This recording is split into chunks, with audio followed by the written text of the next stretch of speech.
Chapter 12, The Arts and Crafts. The Free Art League of America has recently printed an open letter in which it congratulates the American people on the triumph of free art and rejoices over the certitude that valuable collections of old masterpieces will soon be brought to this country, and that beautiful carvings, bronzes, ivories, and antiques of all descriptions will drift into our museums and into private collections all over the country. It finds particular satisfaction in the fact that these objects will now be at the service of our manufacturers for use as models, and that as a natural consequence, all of our manufactured products in which design plays an important part will be better able to compete with those of Europe. We may indeed rejoice if we are at last to come into our heritage, so long withheld, if we may hope soon to secure our fair share of the treasures of the world.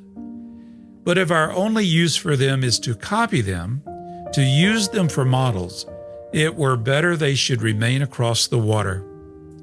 It is certain, I think, that America will one day have a school of decorative art that will win the universal admiration of the world. But if this is ever to happen, it will be because she has developed an art that is wholly her own, an art that is purely American, an art whose symbols will be the American flora and fauna as seen by American eyes and felt through the American temperament. There is only one path by which an individual or a nation can hope to attain to eminence in art, or even in the arts and crafts, and that path always leads direct to nature. We may study the antiques and joy in them and fill our souls with their beauty, but for our inspiration, we must ever hark back to nature and get as near her heart as ever we can.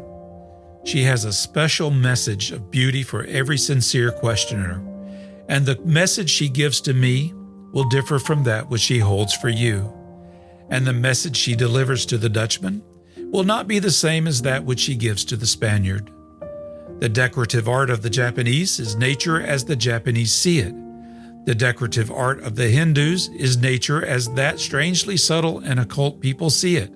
The decorative art of the Moors was nature's as the Saracens saw it, and the decorative art of America must be nature as the Americans see it.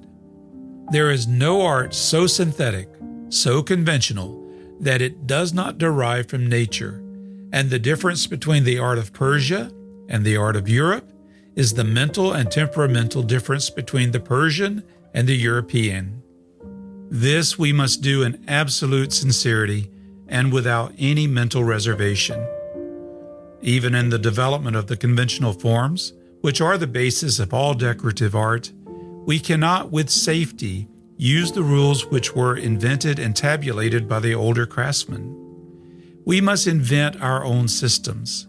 Having analyzed our bird, or our leaf, or our flower, we must select as the groundwork of our conventional design the particular form or tint that appeals to us as the most beautiful or the most graceful or fitting.